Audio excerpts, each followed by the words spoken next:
नमस्कार दोस्तों, हमारे नेचुरोपैथिक चैनल में आपका एक बार फिर से स्वागत है। आज बात करेंगे सर्दी खांसी ज़ुकाम की, साथ में वायरल और फ्लू की भी। सर्दी ज़ुकाम एक आम बीमारी है जो किसी को भी कभी भी हो सकती है और ये अधिकतर नमी के मौसम में ही होती है और कभी कभी ये सर्दियों में और गर्मियों में भी हो जाती है। बात ध्यान रखिए, कभी भी आप कुछ गलत खाएंगे या बदपरहेज़ी करेंगे, मौसम के हिसाब से कोई चीज़ गलत खाएंगे या नहीं खाएंगे तो भी आपको ये समस्या हो सकती है। सबसे बड़ी बात इसमें जो होती है आपकी इम्यूनिटी पावर की होती है। आपकी इम्यूनिटी पावर कितनी ज़्यादा है, प्रतिरोधक क्षमता कितनी ज़्यादा है, इस पे डिपेंड करता है कि आपको सर्दी ज़ुकाम होगा या नहीं होगा। जैसे कि आपने कई बार देखा है कि कुछ लोग बारिश में भीग जाते हैं लेकिन उनको कुछ भी नहीं होता है, और कुछ लोग ऐसे होते हैं जो सिर्फ घर में ही नहाते हैं बारिश के मौसम में और वो बीमार हो जाते हैं। कई लोग आपने ऐसा देखा होगा कि सर्दियों में बहुत कम कपड़े पहन के निकलते हैं, वो कभी बीमार नहीं होते हैं। और कई लोग आपने देखा होगा कि सर्दियों में बहुत कपड़े पहनते हैं, सारे प्रिकॉशंस रखते हैं, इसके बावजूद भी बीमार पड़ जाते हैं। तो इसका सबसे बड़ा कारण होता है इम्यूनिटी पावर। अगर आप अपने खाने पीने में ध्यान देंगे और रहन सहन में भी थोड़ा सा प्रिकॉशन बरतेंगे तो आपकी इम्यूनिटी पावर धीरे धीरे स्ट्रॉन्ग हो जाएगी। ध्यान रखिए, ज़ुकाम के लिए एक जो सबसे ज़्यादा कॉज फैक्टर होता है, जो सबसे बड़ा कारण होता है गले की खराश या ज़ुकाम के लिए, वो है दही। दही एक ऐसा पदार्थ है जिसमें जो भी आपका उस समय वायरस चल रहा है, जो भी विषाणु एटमॉस्फेयर में मौजूद हैं, होता क्या है कि नमी का मौसम जब होता है तो नमी के मौसम में इनको एक जगह से दूसरी जगह तक जाने में आसानी हो जाती है। और यही अगर बहुत खुश्क मौसम होता है तो ये रास्ते में ही जल के ख़त्म हो जाते हैं। जैसे कि आप देखेंगे कि नमी का मौसम होगा तो आपके खाने में दाल में, चावल में, इनमें सब में घुन भी पड़ जाते हैं। कई जगह और भी इंसेक्ट पाए जाते हैं जो कि गर्मियों या बहुत ज़्यादा सर्दियों में नहीं होते हैं।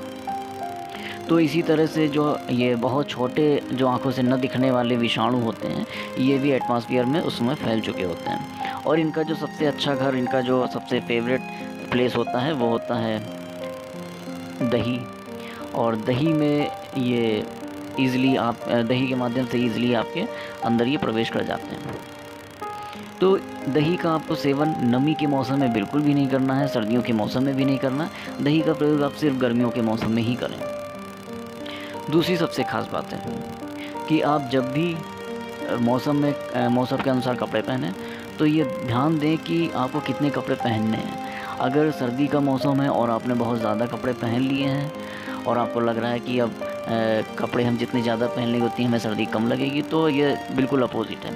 क्योंकि आप जब बहुत ज़्यादा कपड़े पहन लेते हैं तो आपका शरीर बहुत ज़्यादा गर्म हो जाता है, और जब बहुत ज़्यादा गर्म हो जाएगा तो बाहर की जो भी ठंडक है वो आपको बहुत जल्दी फील होगी, और यही नुकसान का कारण बनता है। क्योंकि देखिए, ज़ुकाम ना तो कभी सर्दी से होगा, ना ही कभी गर्मी से होगा। ये जब हमारा बॉडी टेम्परेचर डिसबैलेंस होता है, हमारे शरीर का तापमान जब भी असंतुलित होता है, तब ये समस्या ज़रूर होती है कि आपकी या तो सर्दी ज़ुकाम हो जाएगी या कोई ना कोई फ्लू या बुखार हो जाएगा। दूसरी सबसे बड़ी चीज़ होती है खाने पीने के लिए। आपको पहले भी हमने बताया था, रिच प्रोटीन डाइट अगर आप लेते हैं तो आपको ये बहुत ही ज़्यादा मजबूत बनाएगी।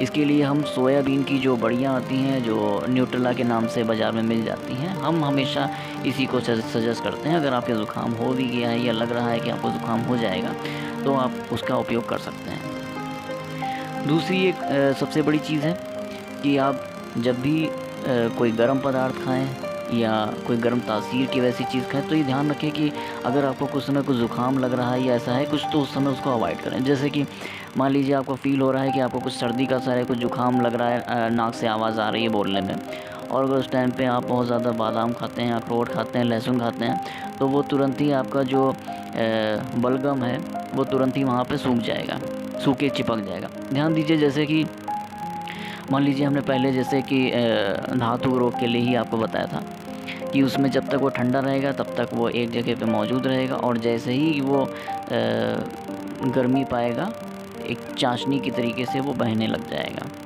लोग उसी तरह से ज़ुकाम का भी समझते हैं कि ज़ुकाम है, अंदर रुका हुआ है, काफ़ी बलगम इकट्ठा है, हम गर्म चीज़ खाएंगे तो गर्म चीज़ खाने से वो पिघल करके निकल जाएगा। तो ऐसा बिल्कुल भी नहीं। आप कभी च्युइंगम को देखें, च्युइंगम जब तक ऐसे ही है, ठंडा है, तब तक आपके हाथ में बिल्कुल भी नहीं चिपकेगा, और जैसे ही आप उसको गर्म कर देंगे वो इतना चिपचिपा हो जाएगा कि आप छुड़ाना चाहेंगे तो नहीं छुड़ा सकेंगे।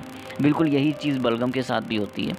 अगर जब तक वो ठंडा है तब तक तो वो ईज़िली आपके निकल जाएगा आपके शरीर से, और अगर वो गर्मी पाएगा तो वो तुरंत ही चिपचिपा हो जाएगा। आपको फ़ील होगा कि कुछ चीज़ चिपकी है, कुछ चीज़ ढीली है, कोई चीज़ लगी हुई है, लेकिन वो गले से या नाक से नहीं निकलेगा, वो अंदर ही फंस के रह जाएगा।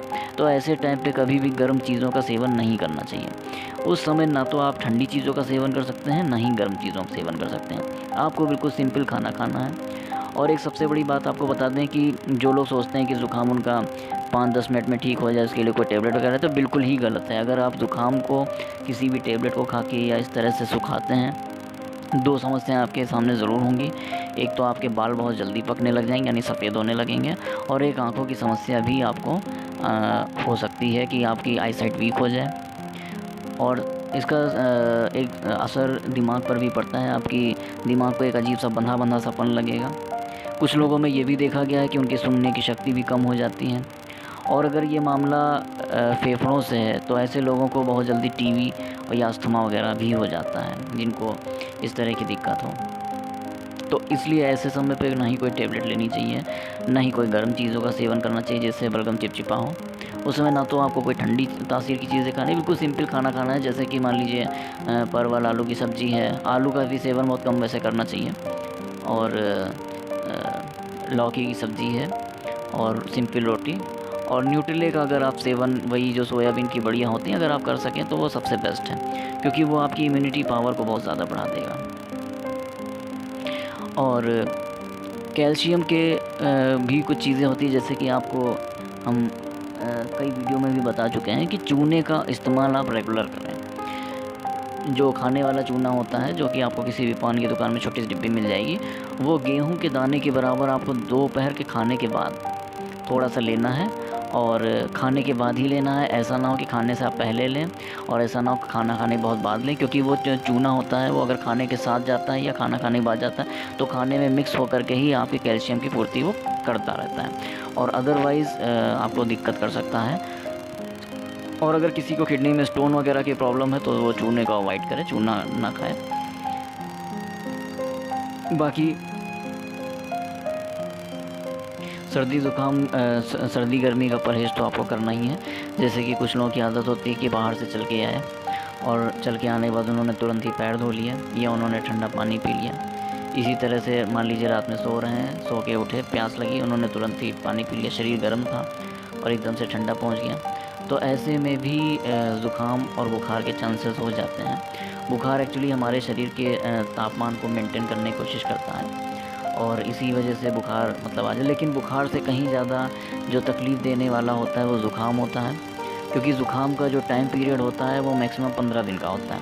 अगर आपको हल्का फुल्का ज़ुकाम सुबह के समय फ़ील होता है और आपको लगता है कि हाँ दोपहर तक वो बिना किसी उपचार के ठीक हो गया है तो ठीक है, लेकिन अगर आपको बहुत ज़्यादा छींकें आ रही हैं और बहुत ज़्यादा तकलीफ़ हो रही है और लग रहा है कि आपका बलगम बहुत ज़्यादा बन रहा है, अंदर तक सब जकड़न है, तो आपको निश्चित रूप से ये पूरा 15 दिन आपको ले लेगा, उसके बाद ही ठीक होगा। और ऐसा आपको तभी इतना ज़्यादा फ़ील होगा जब आप कोई ना कोई बदपरहेज़ी करेंगे। जैसे कि आप अगर दही खाते हैं रात में तो दही बिल्कुल भी नहीं खाना चाहिए, लेकिन अगर आप नमी के मौसम में दही खाते हैं, सर्दियों के मौसम में दही खाते हैं, तो आपको ऐसा होगा।